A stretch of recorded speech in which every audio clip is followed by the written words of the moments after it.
Yes, sir. We can start. Yeah, I think I have presenter access now. Yeah. Yes, sir.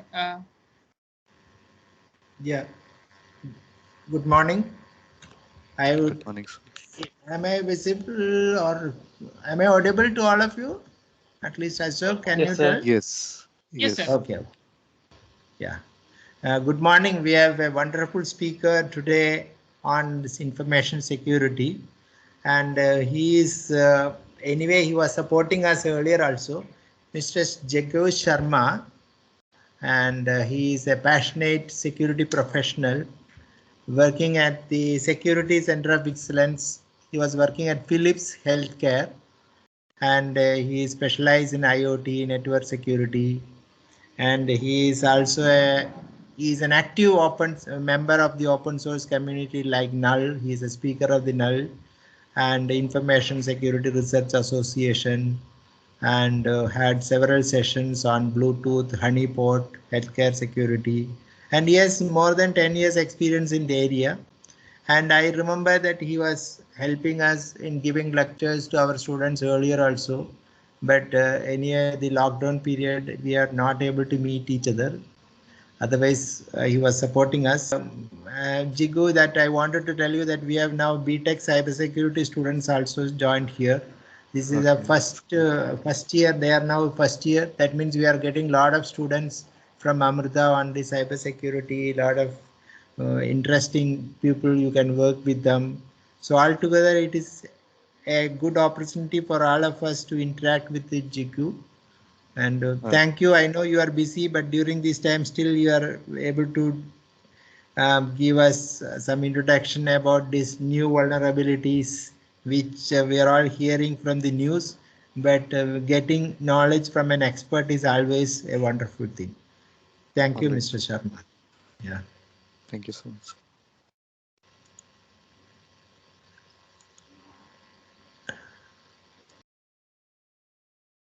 You can go ahead, sir. All right, sir. So I'll start presenting.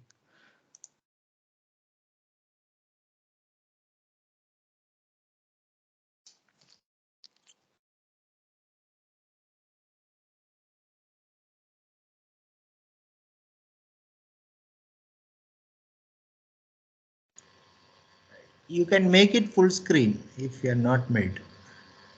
Yeah, I'm doing it, sir. So yeah. So is it Yeah. properly visible? Yes, yes. Okay. All right. All right. So all right. So yeah, so thank you so much, Ashok and sir, to giving me a chance to speak about Log4j in Amrita. As sir has mentioned that I've been a part of Amrita's small activities earlier also. I too enjoy and appreciate the effort which Amrita University is doing, in cybersecurity space. And of course, Ashok is the key person I am always interacting, for the cybersecurity task we are doing. So yes, this time we will be talking about a new vulnerability which give a trouble to so many people in industry, and it become a must fix vulnerability in industry nowadays. So every company is looking out to scan it and to fix it and to how to find it out. So we'll be quickly talk about Log4j in this session. So yeah.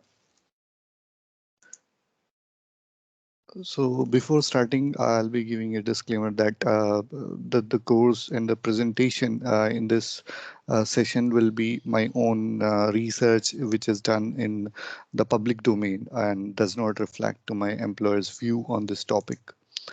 Yeah, so going ahead, this is a brief about me. I think Sir has already mentioned a few things about me, and that is quite enough and overwhelming from Sir's side. So yeah, I'll skip this part. We'll go to the agenda first. So the agenda for today's session is to know about the new vulnerability in Log4j. So what is Log4j? I believe at least this term would be known to everybody in today's view, because one. you guys are, I believe, computer science student, since you are a cybersecurity student, and also since in cybersecurity this is the latest, most recent vulnerability, which is going in boom and newses. So yes, everybody must have heard about it. So I'll just quickly talk about what is Log4j. So basically, Log4j is a utility which is provided by Apache itself for logging the system activity which is happening, in the application backend level. So it is, you can say, it is a similar utility, which is like logging date, calculating or authentication, those kind of utilities which are there in Apache. It is similar to that for logging. So also it is very common. It is was introduced in 2013 to just make the logging activities easy, to give authentication and logging the authentication services and everything. So it's a very common utility. I think millions of people or millions of developers are using this utility, right? So since it is very common, the vulnerability visibility is also very common, and the criticality of this vulnerability is again very high. We will see it later that how much critical it is. Yeah, so to go ahead with the Log4j again, it uses LDAP on the top of its functionality. So we'll see how LDAP is being used in Log4j. But before that, just to understand what is LDAP, it's basically an authentication mechanism, and this authentication mechanism is open platform, like cross platform. You can use, you might have a system of any operating system, and you can get authentication from LDAP for any other operating system. Like you have clients from Linux, Android, iOS, and all those all operating systems or those all clients can be authenticated with single LDAP. So it's a cross-platform protocol which is being used. And this LDAP is being utilized by Log4j functionality of Apache for logging the LDAP services, right? So this is pretty much good to know about the LDAP. So yeah, as it is written that it provides a communication language that application use to communicate with the other directory services. All right. So what it actually does is, if you are trying to log in into LDAP server, it will give you some directory services. It might give you some information about dates. It might give you information about the versions of components are being used. So it is making the flexibility of logging through LDAP, right? So yeah, we'll go ahead in this. Next is JNDI. This term must be familiar to those who have used, Java logging services. This is nothing but a it is an application programming interface which provide interface to between LDAP and its Java programming language. That means if we want to fetch something from LDAP, we can use JNDI SPIs to get that information. So that means we'll be having some format of JNDI queries, and then in those queries we ask information from DNS and from LDAP at last. So yeah, so you can say it is a middleware between the backend and the LDAP server. Yeah, so to just understand what is JNDI and LDAP chemistry, Java application is at the top, and in the bottom we have different services like LDAP, DNS, NIS, NDS, RMI, Cobra, and other services. So in between that, for the Java application, JNDI APIs will be used to get information from all these services, and JNDI APIs will have some specific SPI query format in which we can query from those services, right? So yeah, also JNDI provides Java application and object with interface access directory like LDAP, as I told, right? So yeah, it's so you can say that JNDI is a middleware, right? So we'll see how JNDI is and its queries are being used to get logging and to exploit. Yeah, these are some common JNDI and LDAP lookup operations. So what you can do is you can search, compare, add in the LDAP directories, modify, delete, rename, bind, unbind. Such kind of operations you can do through JNDI in LDAP, right? So at the end, these are all LDAP functions, LDAP activities, but what you're accessing it through is JNDI, all right? Yeah, so this was just a brief how the functionality of logging in Apache work, right? So because of this functionality, which was introduced in 2013 for the name called Log4j, there are certain vulnerability recently occurred. Because of that, it made it very much vulnerable for the users who are using it, right? So it can do remote code execution, it can do DOS attacks, and also it is very severe in the kind of exploitability, right? So we'll see about all three vulnerabilities which are there.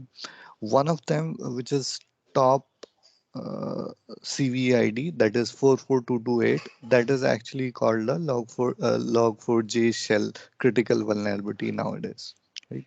So just look at these vulnerability CVIDs once. So yeah, so the last ID is 44228. This is the vulnerability on which everybody is talking about, right? And you can see that its base CVSS score is 10.0. That means the severity is very critical. Just to tell you what is CVSS score, it is nothing but it is a tool to calculate the severity of any vulnerability based upon the environment it is being using and based upon the exploitability. So it gives the rating between 0 to 10, and if the rating comes 10, that means it is very much critical. So you can see that its official CVSS score rating comes as 10.0. That means the severity is very critical. And yes, as the lookup queries are being logged at the backend, that means the arbitrary code can also be executed. So that is the reason it made it as remote code execution vulnerability, right? The versions which are affected are from 2.0 beta 9 to 2.14.1. We cannot be sure that after 2.14.1 it is not present or GNDI cannot be exploitable. That is still debatable because for that there's no public exploit available yet.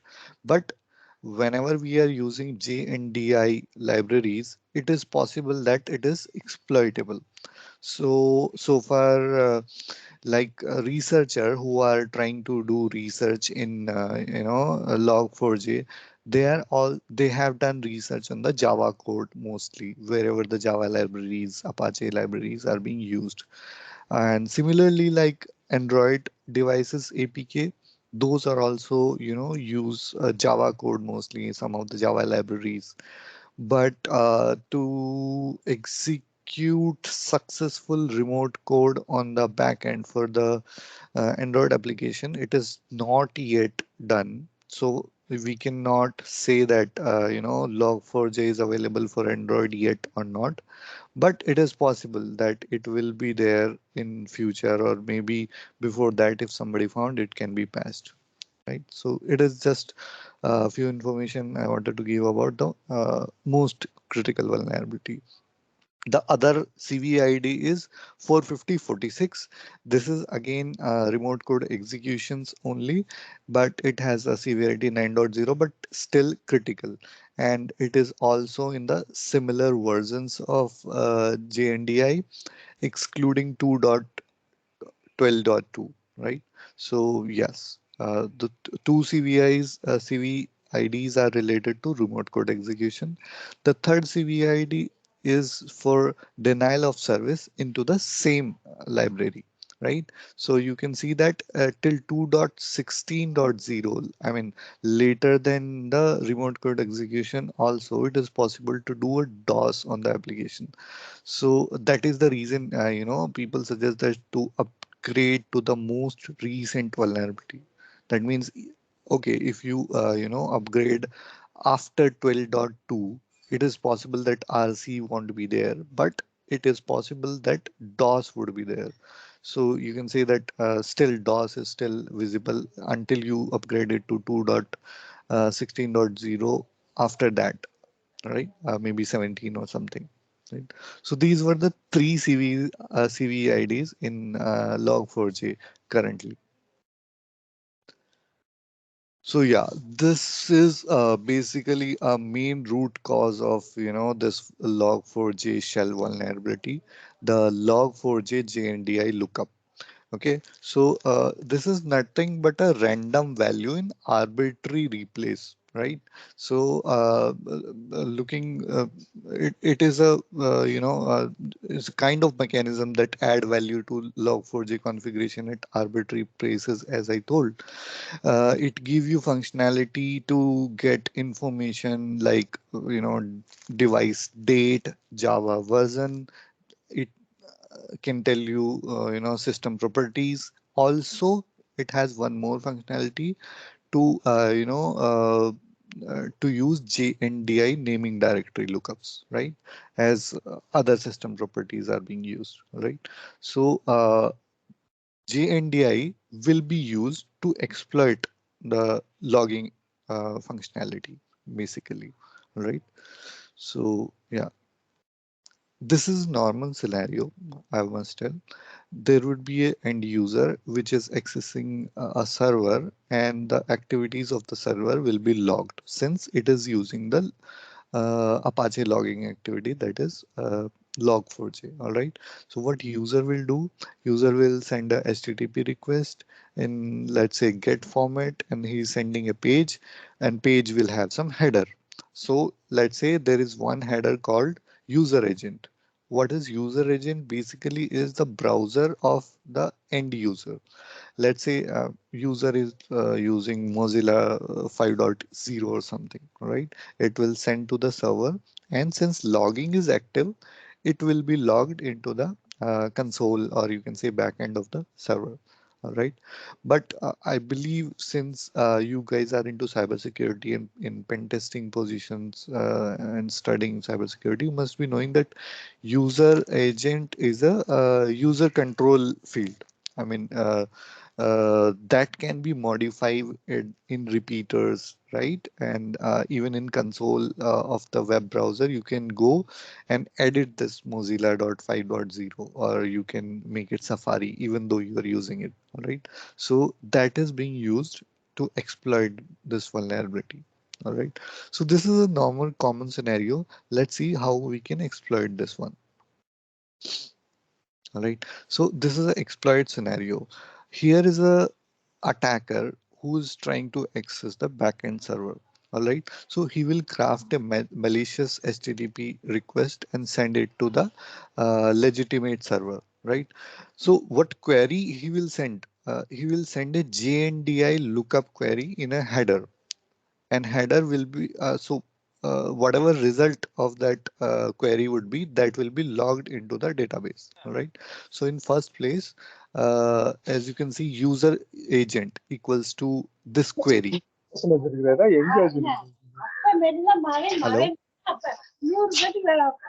All participants, you are requested to mute. Like, just a minute.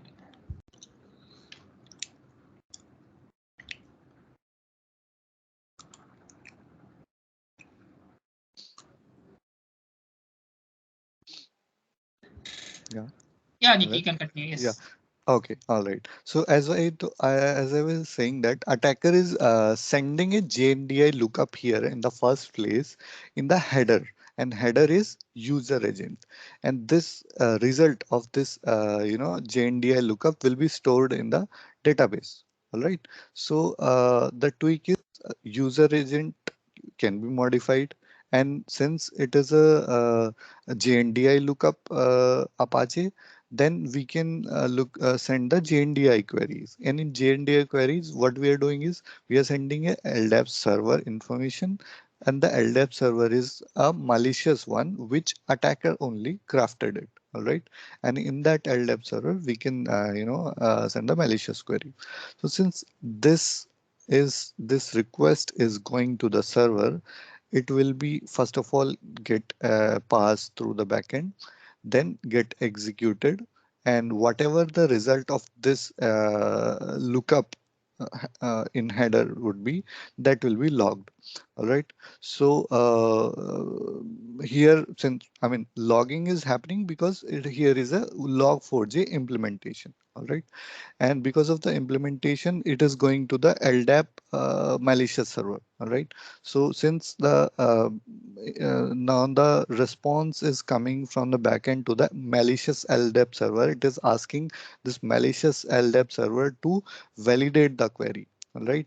In that query, what we wanted is just to find out a Java class, and which is again malicious. So the reply will be going as a Java class to the legitimate server, and that then Java code, or you can say Java serialization, can be downloaded in the malicious Java class, and then it can be executed on the remote server.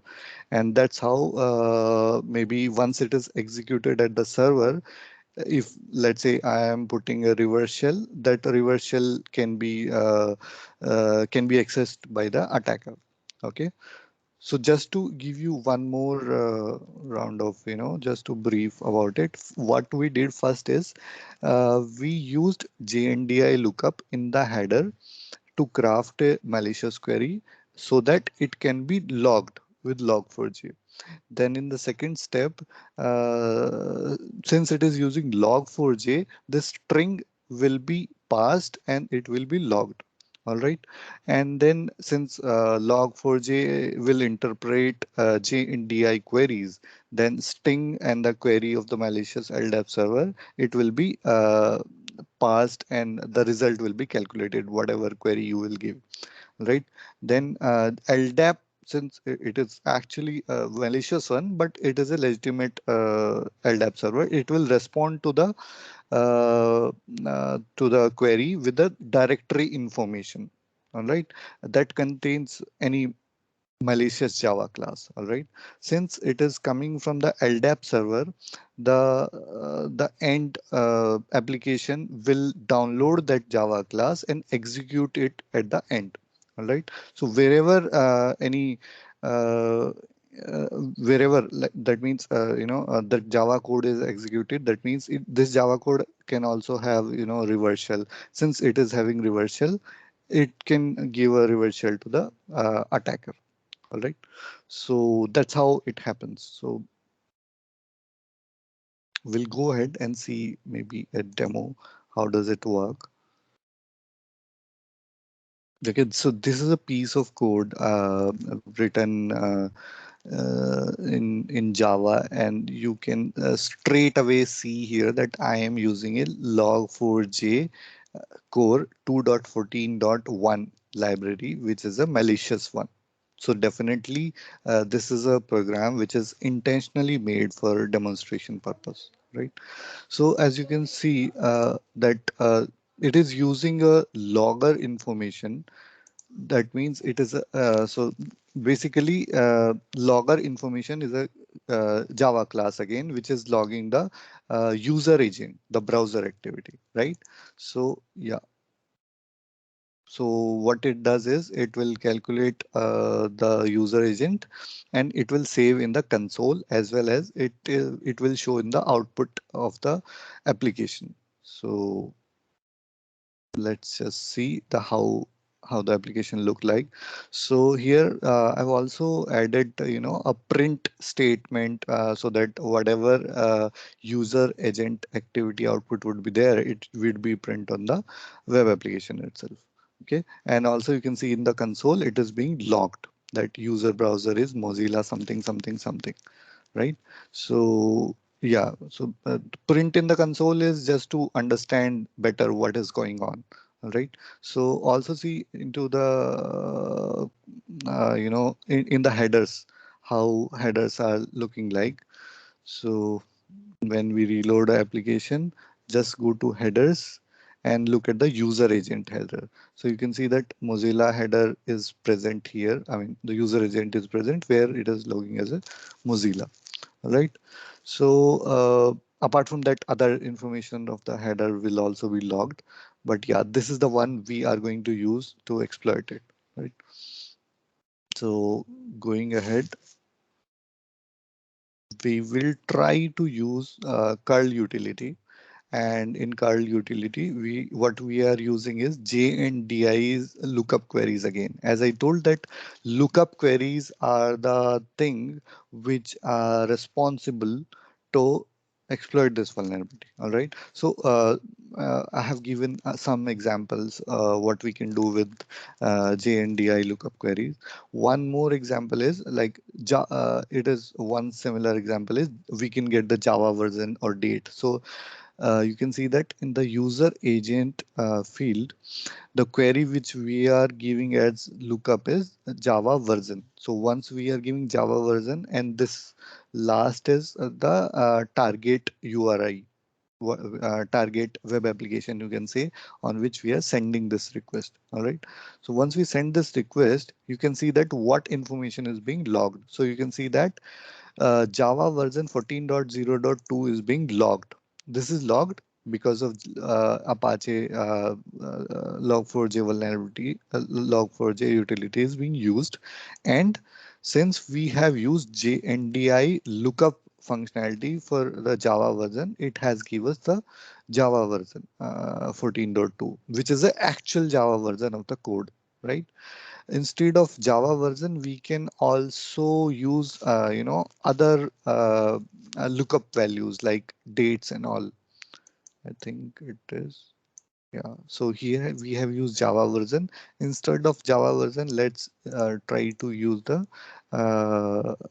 different lookup statement, that is date. So if we write date and in the format of mmddyy and then start putting our query with curl, it will go to the server, and again the output of the date will be saved here. Right. So you can see two example how the JNDI lookup queries are being used. We can get system information like Java version. We can also see the current system timing. All right.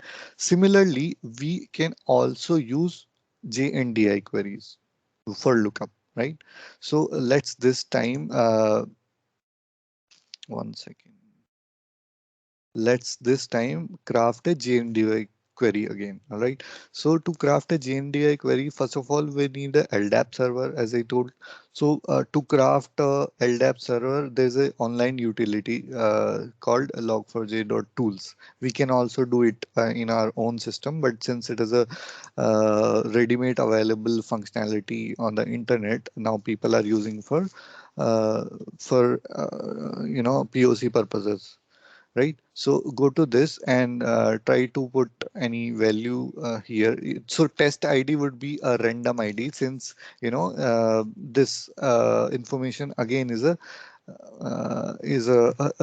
random value in arbitrary place, right? So once you run this collaborator kind of activity, first of all, it will give you the domain, which is the domain of this tool itself. Then it will ask for a Java class, which is a random Java object at the last, right? So you can see three things here.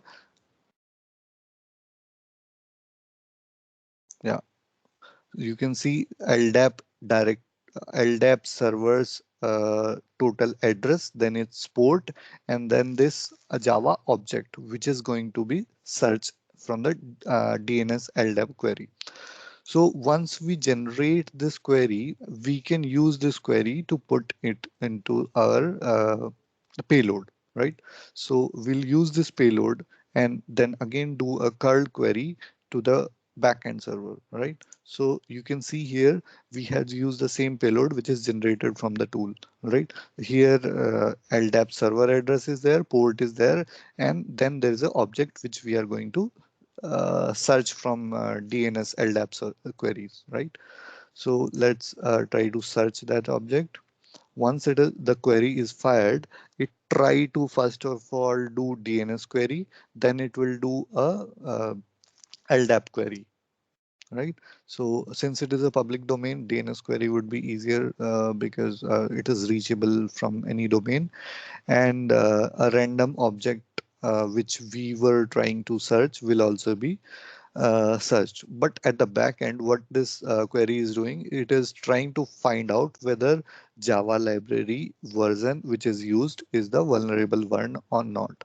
And since it is allowing through LDAP to get the Java version, Java library version, it will revert back us with a information that yes, it is a vulnerable log4j version. And later, if you want to exploit, we can put a reverse shell code in it. But in this particular POC, they did not put a reverse shell. Maybe we can, it is just a task for netcat arbitrary code we can include, but it is just searching the version and replying us with the log4j shell possible or not.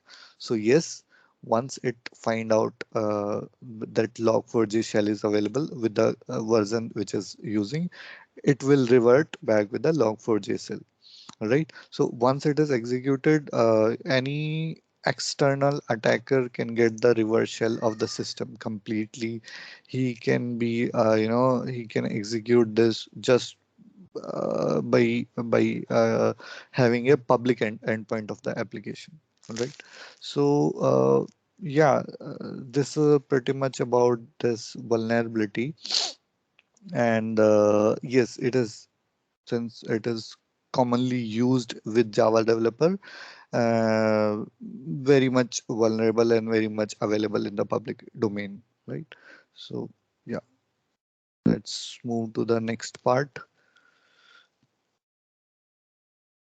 Yeah, so how do we know that something is vulnerable to the Log4j? First of all, as I told, it is a Java library versions vulnerability. So what we can do is, first of all, if we have the source code, we in the source code itself, we should thoroughly search whether we are using a vulnerable library or not.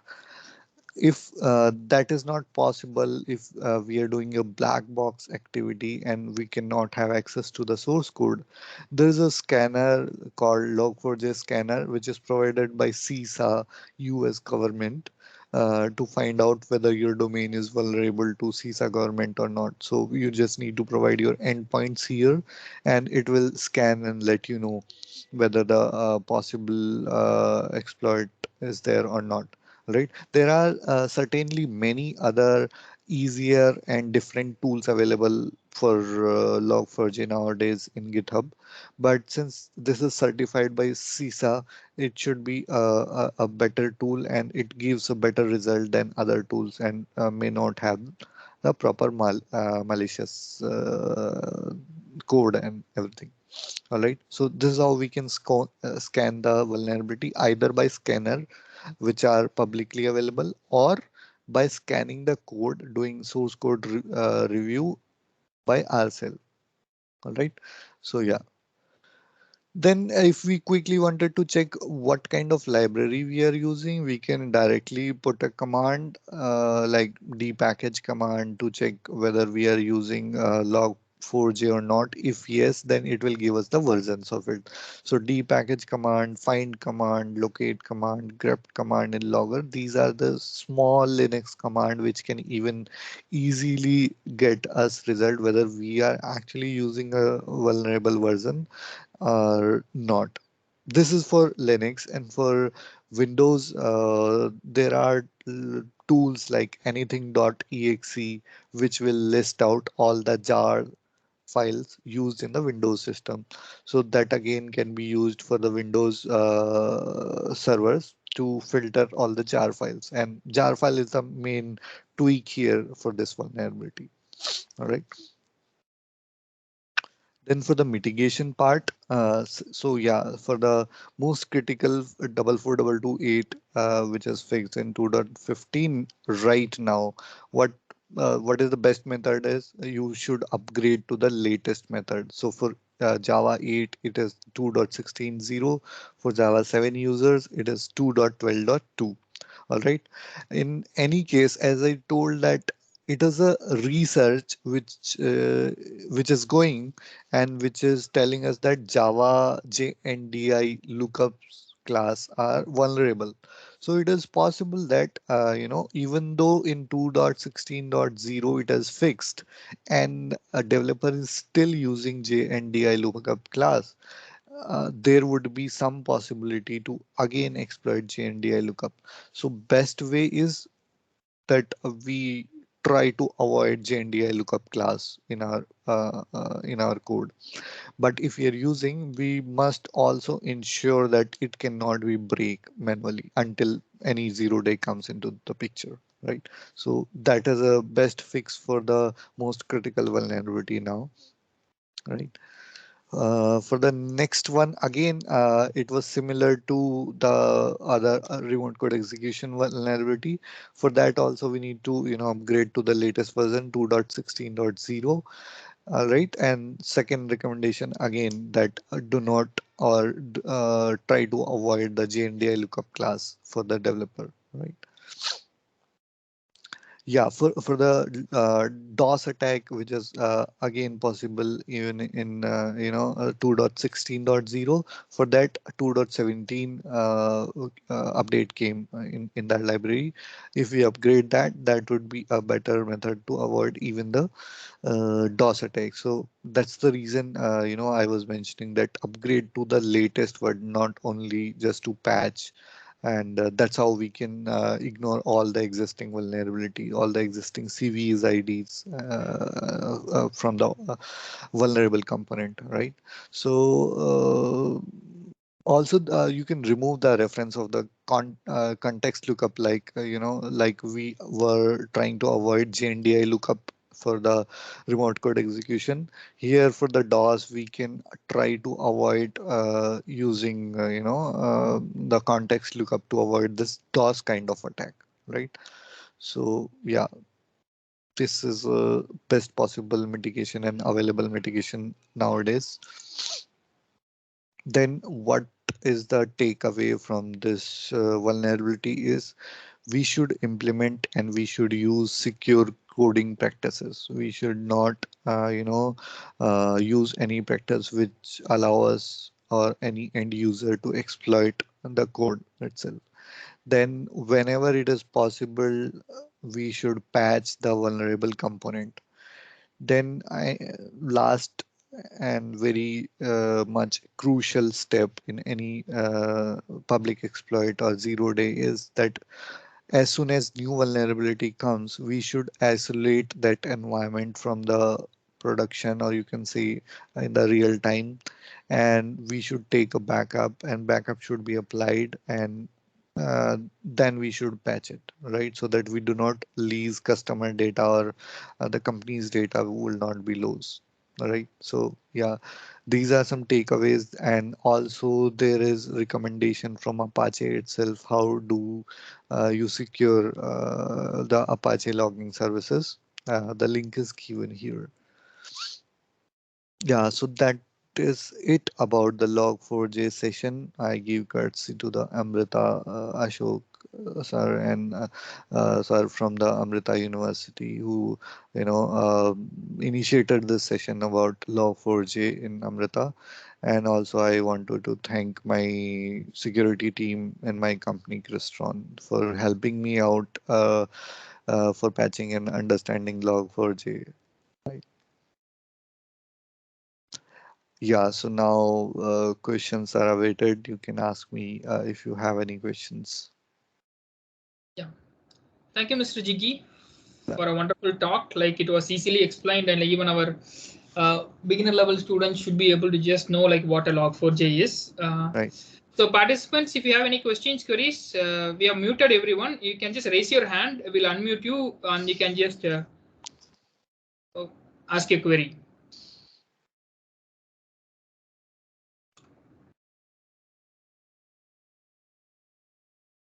Or else chat box is open. If anyone wants to just type their questions in chat box. Okay, I'm just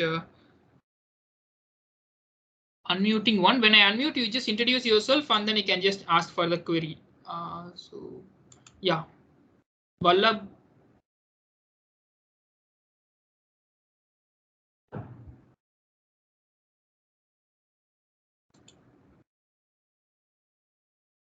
Hello. Yeah, Vallabha. Yes.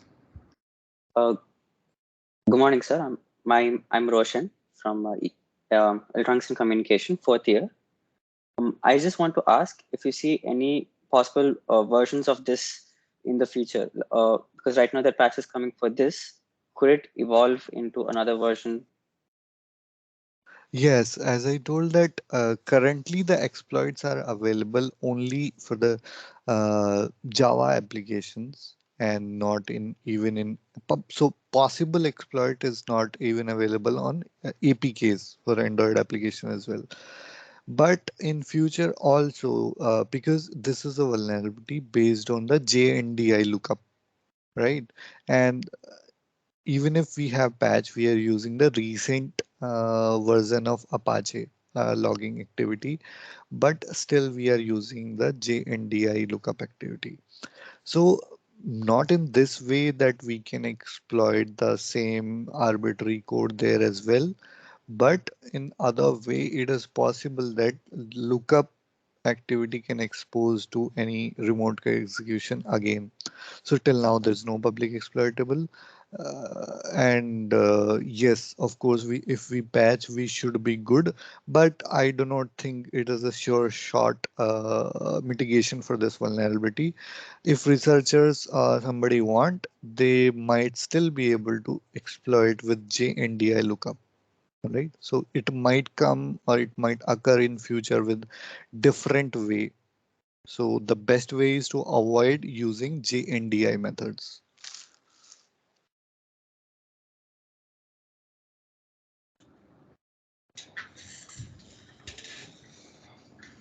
Okay. Sri Vignesh, unmuting. Yeah.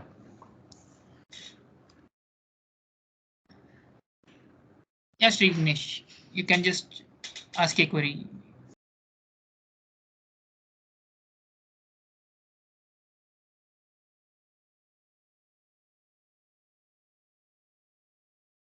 Are you able to hear us, Sri Vignesh Kumar? You're unmuted. If you have any questions, queries, you can just ask.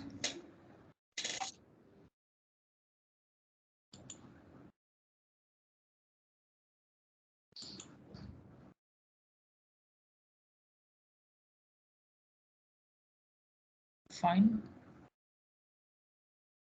Okay. Okay, fine. I just want to add something to this. Mr. Jiggy's core area is on IoT, specifically IoT exploits, IoT vulnerabilities. That's how we got introduced to Mr. Jiggy. We have an IoT VAPT lab here at our center. So Jiggy was one of the speakers for our inauguration here. And then he gave a wonderful talk that day. We remember like he just gave us a hint on list of tools and techniques that are used to exploit IoT devices. Fine. So yeah, that's it from our side. Participants, if you have any final questions, queries, we'll wait for a couple of minutes. Yeah, maybe, even after the session, if you have any query, you can post your queries to Ashok sir, and Ashok can reach out to me, and, we can even respond to your queries later and anytime. If you have any query, you can, yeah. Sure, sure. Okay, I hope there are no more questions from participants. So fine. Yeah. On behalf of Amartya University and TIFAC in cybersecurity, we thank our distinguished speaker, Mr. Jigyashu Sharma, for giving us a wonderful session. And also we thank our university management, faculties and other students, those who supported on this event, because it was a short run. Within a week, we organized it and we have around some 150 plus participants here. Yeah. So thank you, Mr. Jiggy. Thank you all. Thank you everyone for joining. Thank you for giving me time, Ashok, and I thank Amrita University. Sure, sure.